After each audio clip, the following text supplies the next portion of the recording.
Hey everyone, hopefully you can hear me over all this traffic, but it's 100 degrees out and I thought there was nothing better to do than to kind of do a little update video because I finally got some stuff ripening up. So yeah, hope everybody's fig season is going well. God, it's insane. I think we're at least 3 weeks early on a lot of these main crop ripening up, and in some cases, I don't know, we might even be like a month or a month and a half early. So very odd summer. Some stuff is to be expected. You know, I gave head starts to some things. You know, I'd expect that to be early, but some other stuff that's was left all natural. I'm even getting some of that stuff to ripen up. And I've got a friend here in town who's eating main crop that is not caprified or given a head start, and he's been eating them for a week. So what a crazy 2025. But anyways, wanted to do a little update on mine.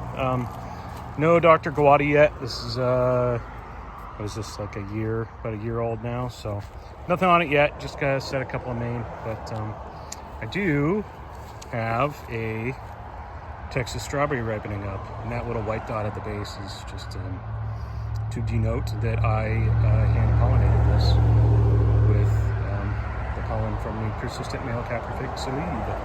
So yeah, head start and caprified. Going to make it super early, which is great for an Adriatic. Very much looking forward to that. So Smith, this tree is my in-ground tree. It's still struggling a little bit, not doing a whole ton at the moment. Raspberry latte, I cut it way back, so it's way behind. Let's see, what else do we have over here? Lizette, Figure Black. This is a KK fig. Not ripening yet, but I think we're probably just a couple weeks away. LDA did not give a head start to this tree, but I did caprify some of these. And you can see I got a big fatty ripening up right now, so that's pretty exciting. I got to eat main crop off this last year, although last year I was eating them in mid to late October. And here it is August, what are we, like the 21st? So this is pretty crazy. Caprification absolutely does speed up ripening, but not by, you know, what is that, 2.5 months or something? Yeah, so anyways, cool summer. My DK, all the Brave have been done for a while now, but I just noticed earlier today that I have one caprified main crop ripening. Being here in Oregon, we don't have the fig wasp, but I do hand pollinate almost everything and have for the last couple of years. And so I get to eat caprified Desert King Maine, which last year was the best fig I've ever eaten. It was better than Smith, I-258, Rubidoux. Those are probably the other 3 best figs I'd ever eaten up to that point. And then having that caprified Desert King main crop was just sensational. So very much looking forward to that. I've got a whole ton of main on here. I don't know if you can see, but they're everywhere on there. Looking forward to eating them. Generi, I love this fig. I gave it a head start. I caprified it, and it looks like there's some stuff maybe getting ready to swell here pretty soon. I don't know. What does that have? A dozen figs on there. This makes great big giant figs, and I hadn't heard much about the variety. It was a tissue culture, or at least released as a tissue culture, so I don't know. There could be another name for it. Before it was called Generi, but what an excellent fig. If I remember right, it was just a really, really, really good sugar fig with a little bit of hint of berry, and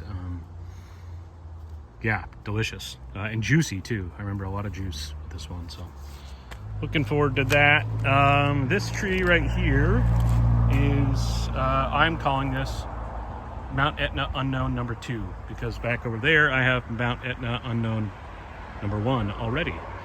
This tree came to me from a gentleman up in Salem. It just said Mount Etna Unknown on it, so for my purposes, for my list, it's number 2. And I definitely have some figs ripening up.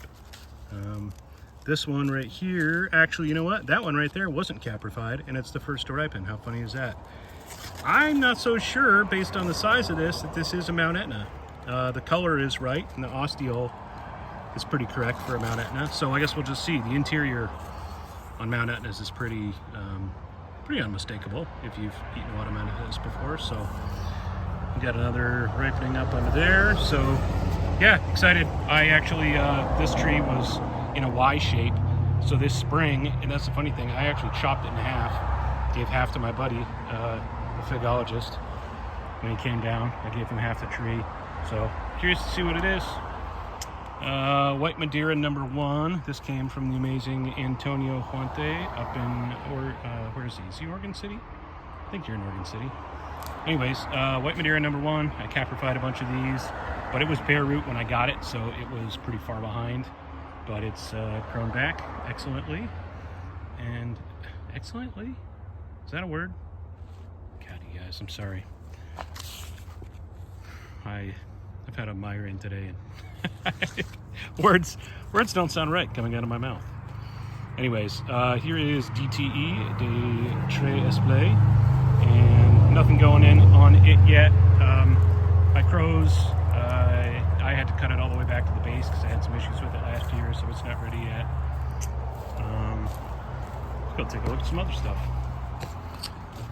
Dun, dun, dun, dun, dun, dun. Here is a golden rainbow. This is about 1.5 years old, and I'm actually doing an air layer on it, and I just ate a delicious fig off of it today. I will post the photos.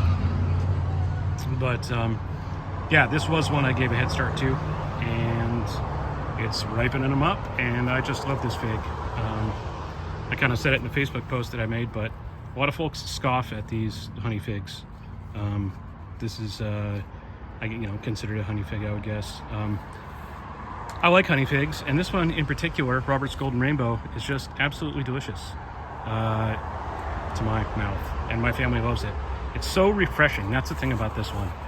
It kind of has some, light honey with citrus notes, but so much juice. My God, it's like drinking a glass of sunshine juice or something. I mean, it's just, you feel hydrated after eating these. And they're huge, They get into the, I don't know, that one there is probably, 70 gram range. Anyways, good stuff. Bunch of younger stuff down here. I'm hiding away from the sun. It's 95 degrees today. No figs on those. Italian 258 is loaded. Absolutely loaded. Every node on the way up. Just got a late start this year, but I have a feeling it's actually going to ripen pretty early too, based on what I'm saying. So, yeah, that's a beautiful, beautiful tree. I had to cut it way back and do some things with it, so it got a late start, but coming on strong.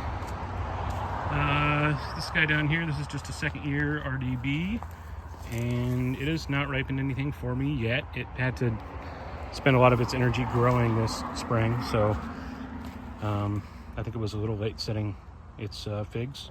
I think next year it'll probably be earlier, but I still think they'll ripen in time this year. And then this great big guy right there, that is all a little graft I did like mid-summer last year. Let's see if we can see it. This is Robert's Golden Rainbow as well. This came from my buddy Derek here in town. He had a tree, or he had it grafted onto one of his trees, and during the ice storm it got smashed by another tree, and so he gave me some cuttings from it, and I'd actually forgotten what I'd grafted to this. So this right here, this is actually just a sucker. There is underneath this is actually just a ring. There is a giant stump underneath there from a black mission tree. It was the first fig tree I ever planted in here about, 7-8 years ago. I cut it down, I put this ring around it, and just to make kind of watering easier, and so that I could maybe even kind of do a giant air layer and air layer it off someday, we'll see. But this was just a sucker that came up. And then right here you can see I did a Z graft with just a little tiny 2-node cutting of Robert's Golden Rainbow, and it has turned into this great big sucker. And it is loaded. I don't know if you can see, but there are figs at every node. Let's see if I can get the sun behind me. There we go. So yeah, there are figs at every node, and it looks like it's ready to go. Doing an air layer for a friend on it.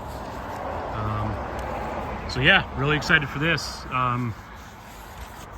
Everything I've grafted this tree in the past puts out really delicious figs right away. I think you get the benefit of a mature root system helping the figs convert their sugars properly and all that stuff. So Those should be darn tasty. And down here, this was another little sucker that I grafted onto this last year. This is Iranian candy, and it had one little figlet on it this year. It's done most of its growth this season. It didn't really do much last year. You can see one little main crop figlet out there. It's not going to ripen, but hopefully next year it starts putting stuff off, because it's supposed to be a pretty fantastic honey fig. What else I got going on out front? This guy's almost done up here. This is my unknown Portland tree that we called Partridge Eye 503 unknown, although I'm not really sure anymore. Kind of had a little chat with Brian Melton about this, and the tree that he found down in California was a seedling, and the leaves don't match this. So he thought that his tree belonged in the group of figs all kind of called Partridge Eye, although his was a seedling, and I believe they come from France, and the name, and forgive me, I don't speak French or even really know how to pronounce French words. I believe it is Huile de Perdrix would be the French name for it. So it's possible that's what this is, but yeah, we've already eaten almost all the main crop figs off of this already, so it's a really delicious one. There's just one of my mules that I had grafted a bunch of stuff onto, and I don't know, figure out what to do with it next year. I'm gonna graft something different to it. Yeah, a couple more trees out there. Got this big giant one I rescued from Facebook Marketplace, doing well. Not putting any figs this year, but I think this next year, I don't know what variety it is. It's got one of these leaf shapes. It just could be anything. It didn't push out any figs. I think I'm gonna graft a whole bunch of stuff to this and maybe make this a Franken tree. And then, yeah, out here by the street is the Desert King that I'm doing for the neighborhood. And I caprified all these. So I hand pollinated all these so that they should ripen here soon. And if passerbys know what to do, in fact, I need to put a sign up that kind of talks about this tree, and that's what it is for the neighborhood. They should get a real nice tasty treat. And I'm hoping someday this turns into a great big food source for the neighborhood. In fact, we'll probably put some more down there too, of other varieties and stuff. Anyways, that's what I got going on out front. I've got about the same amount out back, but I'm not gonna walk out there right now. And this video is already 12 minutes long because I'm so long-winded. Anyways, guys, hope everything's going well, and keep enjoying those tasty figs. All right, everyone, take care of yourselves. All right, peace.